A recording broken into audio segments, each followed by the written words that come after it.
ஒரு லேஅவுட்ல பக்கம் பக்கமா 4 சைட் இருக்கு அப்படின்னு சொன்னா நம்ம சைட்டோட வாயு மூலை தான் நமக்கு வெஸ்ட் சைடு சைட்டோட ஜலமூலை. அதாவது நம்ம செப்டிக் டேங்க் எங்க பண்ணியிருக்கிறோமோ அதுக்கு இமீடியட்டா பக்கத்து சைட்ல வந்து போர்வெல் பண்ணியிருப்பாங்க. சம்டைம்ஸ் நம்ம சைட்டே நேரோவா இருக்கிற இடத்துல செப்டிக் டேங்க்கும் போர்வெல்லும் பக்கம் பக்கமா நம்ம அமைச்சிருப்போம். ஸோ இது மாதிரி கன்ஜஸ்டான காம்பேக்டான பில்டிங்ஸ் லேஅவுட்ஸ் தான் நம்ம இன்னைக்கு இருக்கிற மாடர்ன் வேர்ல்டில் வாழ்ந்துட்டு இருக்கிறோம். அப்படி இருக்கும்போது நம்ம செப்டிக் டேங்க் கன்ஸ்ட்ரக்ஷன்ல நம்ம எது மாதிரி தவறுகள் செய்துட்டு இருக்கிறோம், ஹோம் பில்டர்ஸ் எது மாதிரி நம்ம வந்து மிஸ்டேக்ஸை செய்துட்டு இருக்கிறோம், அதை எது மாதிரி தவிர்க்கலாம், எது மாதிரி நம்மளுக்கே ஹெல்த் ஹசார்ட் சுற்றுச்சூழலுக்கு பாதிப்பு ஏற்படுத்துற மாதிரி நம்ம எது மாதிரி செப்டிக் டேங்க் கட்டக்கூடாது அப்படிங்கிறத பார்க்கலாம். ஆக்சுவலா ஒரு இன்ஜினியர் செப்டிக் டேங்க் அப்படிங்கிறது 10 வருஷத்துக்கு ஒரு தடவை தான் அதுல இருந்து ஸ்லட்ஜை நம்ம ரிமூவ் பண்ற மாதிரி இருக்கணும். வாரத்துக்கு ஒரு தடவை, மாசத்துக்கு ஒரு தடவை இருக்கிற ஸ்லட்ஜை வெளியெடுத்தோம்னா அது ப்ராப்பரான செப்டிக் டேங்க் கிடையாது. அதே மாதிரி ஒரு ப்ராப்பரான இன்ஜினியர் செப்டிக் டேங்க்ங்கிறது அங்கேயே கண்டாமினேட்டட் வாட்டர், அதாவது நம்ம டாய்லெட்ல இருந்து வர வாட்டர் அதே இடத்துல பூமிக்குள்ள போற மாதிரி இருக்கக்கூடாது. அப்படி போச்சு அப்படின்னு சொன்னா பூமிக்குள்ள கண்டாமினேட்டட் வாட்டர், ஸ்லட்ஜ் வாட்டர் ரெண்டும் சேர்ந்து தான் போகும். பக்கத்துல இருக்கிற கிணறு போர்வெலுக்கு அதே தண்ணி போகும். அந்த போர்வெளியை நம்ம பம்ப் பண்ணி ஓவர் ஹெட் டேங்க் எடுத்து குடிக்க அப்படின்னு சொல்லி நம்ம பயன்படுத்துவோம். சோ அப்ப எது மாதிரி செப்டிக் டேங்க் செய்யணும் அப்படின்னு சொன்னா சேம்பர்ட் செப்டிக் டேங்க் பண்ணணும். அது வந்து பயோ டைஜஸ்டிவ் செப்டிக் டேங்கா இருக்கணும். நம்ம பண்ற செப்டிக் டேங்கோட ஒன்லி வாட்டர் மட்டும்தான் ட்ரைனேஜ் ஆர் சோக் பிட்டுக்கு போற மாதிரி இருக்கணும். அந்த வாட்டர் வெளியே போற வாட்டர் சோக் பிட்டுக்கு போகுது, ட்ரைனேஜுக்கு போகுது அப்படின்னு சொன்னா அது இந்த சுற்றுப்புறத்தையும் இந்த லேண்டையும் கண்டாமினேட் பண்ணாத மாதிரி இருக்கணும், பொல்யூட் பண்ணாத மாதிரி இருக்கணும். இப்ப மார்க்கெட்ல எது மாதிரி செப்டிக் டேங்க்ஸ் எல்லாம் செய்யறாங்க அப்படின்னு பார்ப்போம். ஃபர்ஸ்ட் கருங்கல் போட்டு செப்டிக் டேங்க், அதாவது கருங்கலை கட்டுவோம், தண்ணி அங்கேயே போற மாதிரி இருக்கும். சோ அது சரி கிடையாது. ஒருவேளை உங்களுக்கு பெரிய பிளாட் ஏரியா இருக்கு, ஏதோ ஒரு கார்னர்ல செப்டிக் டேங்க் பண்றீங்க, பக்கத்துல எங்கேயும் போர்வெல்லே வராது அப்படின்னு சொன்னா நீங்க அந்த டேங்க் பண்ணலாம். அடுத்தது ஒரே டேங்கா பண்ணுவோம், அதுல டோட்டல் வேஸ்ட் வாட்டர் வரும், அங்கங்க ஹோல்ஸ் இருக்கும், அது வழியா டிசிபேட் ஆகிற மாதிரி இருக்கும். அது ஒரு ப்ராப்பர் செப்டிக் டேங்க் கிடையாது. அடுத்ததா சேம்பரே இல்லாம சிங்கிள் டேங்கா இருக்கும், அதுக்குள்ள ஸ்லட்ஜ் அண்ட் வாட்டர் வரும், அதுல இருந்து ட்ரைனேஜ் கனெக்ட் பண்ற மாதிரி இருக்கும். அது எந்த செடிமெண்டேஷன் ப்ராசஸ் ஃபில்டர் எதுவுமே இல்லாம டைரக்டா போகும். அது அடிக்கடி அந்த டேங்க்ல இருந்து நம்ம ஸ்லட்ஜை டேங்கர் லாரியை கூப்பிட்டு கிளீன் பண்ற மாதிரி இருக்கும். அடுத்த சில செப்டிக் டேங்க்ஸ் நம்ம பார்ப்போம். 2 சேம்பர் அல்லது 3 சேம்பர் செஞ்சிருப்பாங்க. இங்க எல்லா இடத்துலயுமே சர்க்குலர் ஹோல்ஸ் வந்து கொடுத்திருப்பாங்க. அதாவது இங்க இருந்து அந்த வாட்டர் வந்து ஃபில்டர் ஆகி போகும் ஒரு சேம்பர்ல இருந்து இன்னொரு சேம்பருக்கு அப்படிங்கிற மாதிரி சொல்லுவாங்க. அது ப்ராப்பரா ஒர்க் ஆகாது. அதுவும் சிங்கிள் டேங்கா நம்ம கட்டுற மாதிரி தான் அந்த டேங்கோட ப்ராசஸும் நடக்கும். சரி, அப்படி சரியான டேங்க்னா அது எப்படி இருக்கும், அது எப்படி ஒர்க் ஆகும் அப்படிங்கறத இதுல பார்க்கலாம். ஆக்சுவலா இந்த டேங்க்ல 3 சேம்பர்ஸ் வந்து இருக்கு. Chamber 1, chamber 2, chamber 3. இது வந்து லெவல் டிஃபரன்ஸ்ல தான் ஒர்க் ஆகும். இந்த டேங்க்குள்ள வர வாட்டர் ஒரு டிராப் வாட்டர் கூட இந்த பூமிக்குள்ள டிசிபேட் ஆகாது. இது ஒரு க்ளோஸ்டு டேங்க். இந்த டேங்க்ல இருந்து தண்ணி வெளியே போகணும்னா இங்க இருந்து நம்ம ஒரு பிளம்பிங் லைன் வழியா தான் நம்ம வெளியே எடுக்கிற மாதிரி இருக்கும். ஓகே, இப்போ ஃபர்ஸ்ட் சேம்பருக்குள்ள தண்ணி வரும். அப்படியே க்ளோஸ் அப்ல வாங்க. இப்போ உள்ள பாருங்க, இது ஃபர்ஸ்ட் சேம்பர்.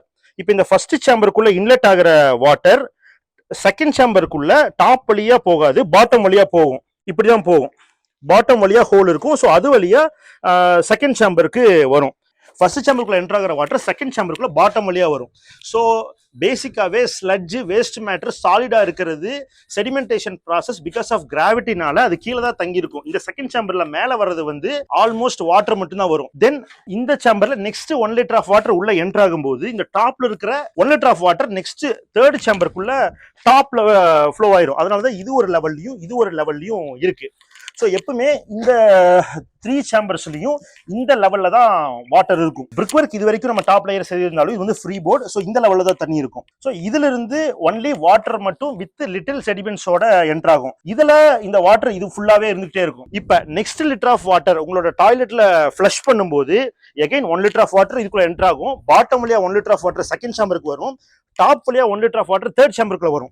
இப்ப இதை விட இந்த வாலை விட லோ லெவல்ல நம்ம இங்க ஒரு எக்ஸிட்ல பைப் வச்சிருப்போம். ஸோ அந்த பைப் வழியா 1 லிட்டர் ஆஃப் வாட்டர் மட்டும் எஸ்கேப் ஆகும்.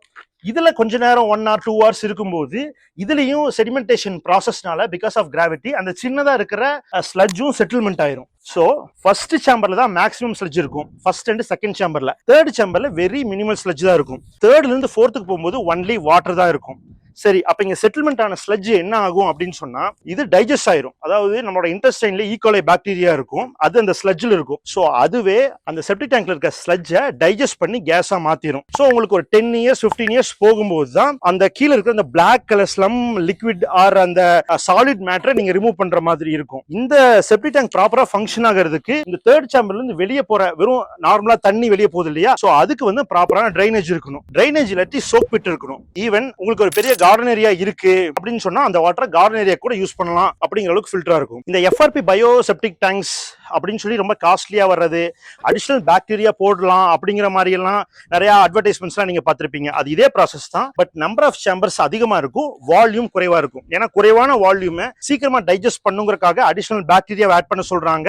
நிறைய சேம்பர்ஸையும் இன்க்ரீஸ் பண்ண வேண்டியதா இருக்கு. இது ஒரு சிம்பிளஸ்ட் எஃபெக்டிவ் செப்டிக் டேங்க். இது மாதிரி நீங்க செப்டிக் டேங்க் பண்ணும்போது உங்க வீட்டு போரையோ இல்ல பக்கத்து வீட்டு போரையோ இல்ல இந்த பூமியோ நீங்க கண்டாமினேட் பண்ண போறது இல்ல. இது ஒரு ப்ராப்பர் செப்டிக் டேங்க். உங்களுக்கும் அடிக்கடி இந்த செப்டிக் டேங்கை க்ளீன் பண்ணுங்கிற தலைவலியா இருக்க போறது இல்ல. ஆனா ஒரு கண்டிஷன் என்னன்னா, இந்த டேங்க் வந்து ஒரு லெவல் டிஃபரன்ஸ்ல தான் ஒர்க் பண்ணுது. கீழே எந்த அளவுக்கு ஓபன் இருக்கணும், டாப்ல எந்த அளவுக்கு ஓபன் இருக்கணும், இதோட எக்ஸிட் இதை விட கீழே இருக்கணும், இதை விட மேல இதோட என்ட்ரி இருக்கணும். சோ இது மாதிரி லெவல் டிஃபரன்சஸ் தான் முக்கியம். ஒரு நல்ல பிளம்பர், ஒரு நல்ல பில்டர் இதை வந்து எக்ஸிக்யூட் பண்ணும்போது இது ப்ராப்பரா ஃபங்க்ஷன் ஆகும். நீங்க 10 இயர்ஸ் 15 இயர்ஸ் ஒன்ஸ் வந்து இதை க்ளீன் பண்ற மாதிரி இருக்கும். இந்த வீடியோ உங்களுக்கு யூஸ்ஃபுல்லா இருந்துச்சா? சைலண்ட் வேலி கன்ஸ்ட்ரக்ஷனோட specification, rate and estimation detailed PDF இந்த வீடியோட டிஸ்கிரிப்ஷன்ல அட்டாச் பண்ணிருக்கேன். வேணும்னா டவுன்லோட் பண்ணி யூஸ் பண்ணி பாருங்க. டர்ன்கி கன்ஸ்ட்ரக்ஷன் மட்டும் இல்ல, கன்ஸ்ட்ரக்ஷன் கன்சல்டேஷனும் நாங்க ப்ரொவைட் பண்றோம். குவாலிட்டியான ஹசல் ஃப்ரீ கன்ஸ்ட்ரக்ஷன் அல்லது ப்ரொஃபஷனல் கன்சல்டேஷனுக்கு மேல இருக்கிற ஃபோன் நம்பருக்கு வாட்ஸ்அப் பண்ணுங்க.